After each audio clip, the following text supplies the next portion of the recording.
And we're live. Hi everyone, it's Gina. I'm back with day 14 of Create with Gina, and today's episode is going to be a little bit different. I'm just going to walk you through the steps of what we're going to create, and then I'm going to let you just go ahead and create it behind the scenes, and then certainly please feel free to share your completed activity with us as well, and share with us just some of the things that you've experienced having gone through and done some of the activities. Like I said, today is day 14.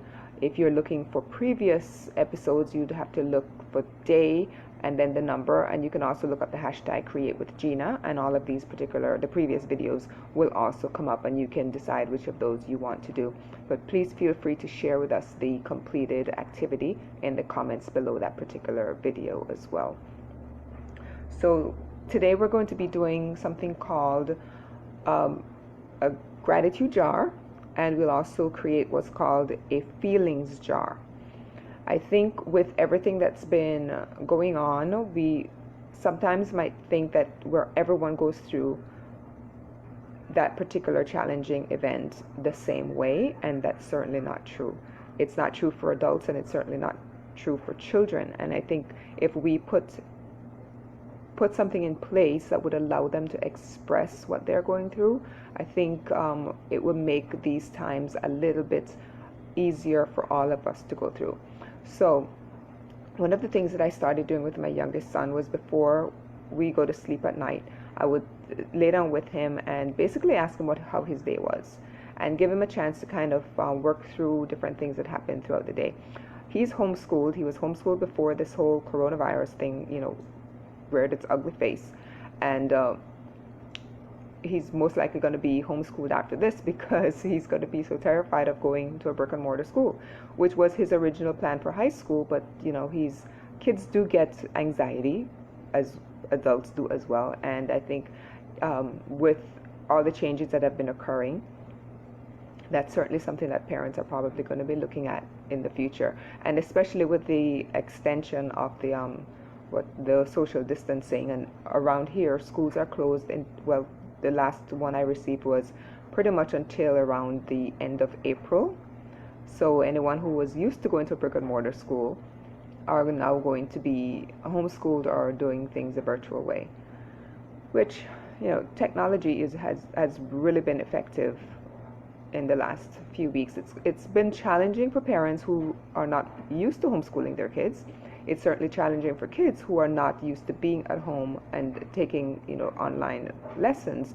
So there's a lot of changes occurring. So there needs to be various ways of expressing all of the different feelings that might come up.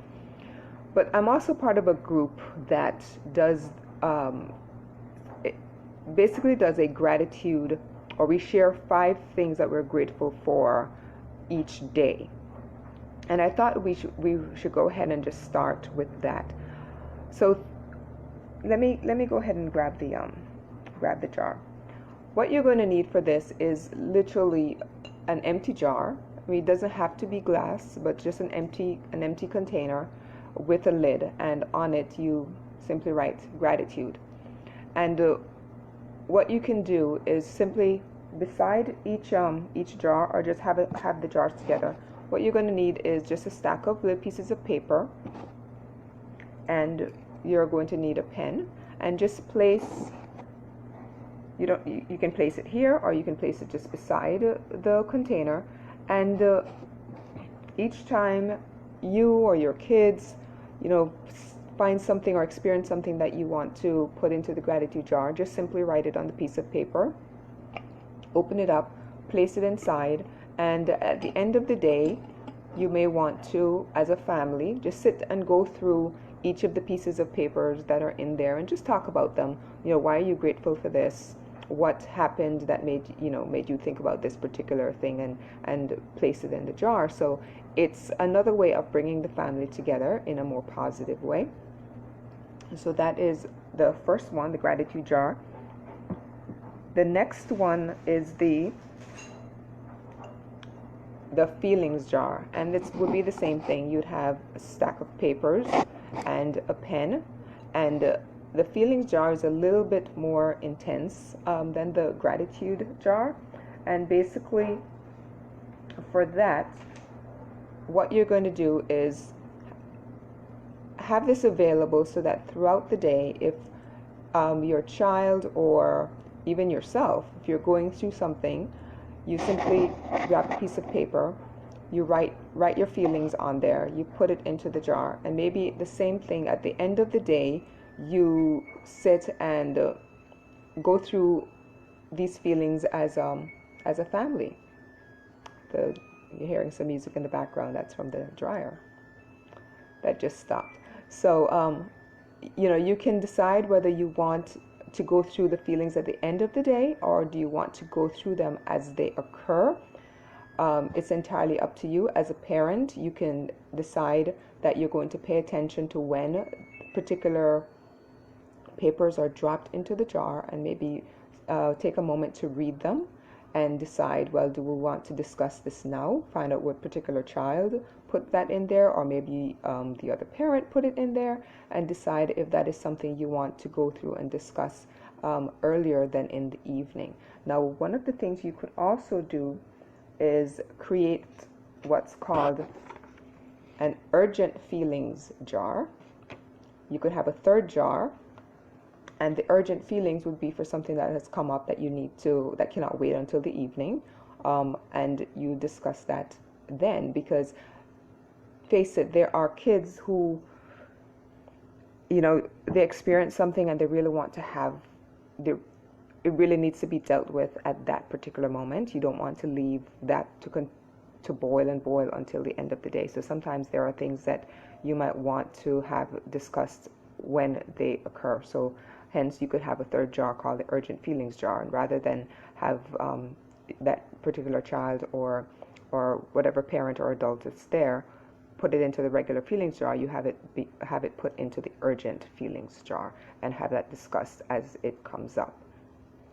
Now, I think that if you do this for a few weeks or even a few months, you'll notice a huge difference in the way that the household is run as well.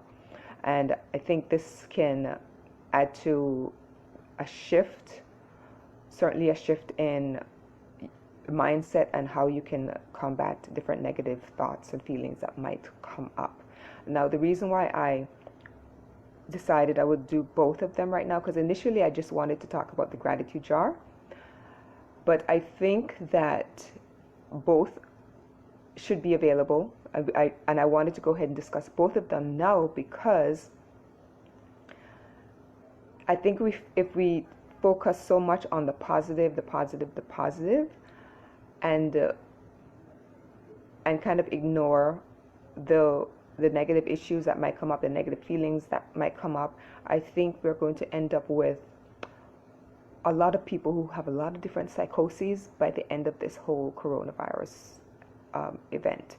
So I think there needs to be things in place for certainly kids to work through those feelings as they come up, rather than trying to, okay, let's see what positive, yes, you can certainly bring the positive feelings out of it, but I think kids and adults really need to be able to process whatever negative emotions they might be feeling as well. So as much as we want to focus on, giving thanks and all the positive feelings, we certainly need to balance it with being able to process the negative feelings that come up as well. Hence the gratitude jar, in addition to the feelings jar. And if you, for your family, if you feel so inclined, have an urgent feelings jar. That way it allows you to process whatever emotions might be coming up. Now, your feelings jar, you might certainly want to leave it till the end of the day, and then have the urgent feelings be processed as they arise.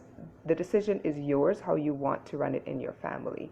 But I think if that is certainly something I would encourage you to do at this particular time, because I know that it's hard with adults and children being thrown together and basically quarantined. We're not allowed to go anywhere, and tensions are going to arise because all children do not process emotions the identical way. So I think there needs to be different ways for the kids to do it, and certainly with adults, they also don't process things the identical way. So I think anything that we can put in place right now to allow us to kind of move through those negative feelings, negative emotions, can only benefit the family. Let me see. I wanted to give you a few more suggestions. For kids who are really young, you could do something maybe like a colored sand jar.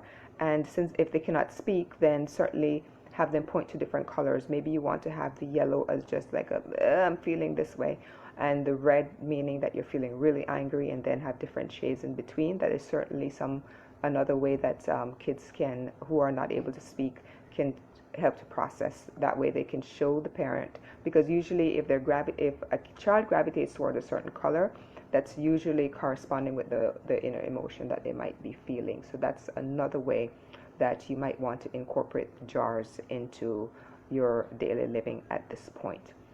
So if you have any questions about this, feel free to post them in the comments below, and I will answer those as efficiently as I possibly can.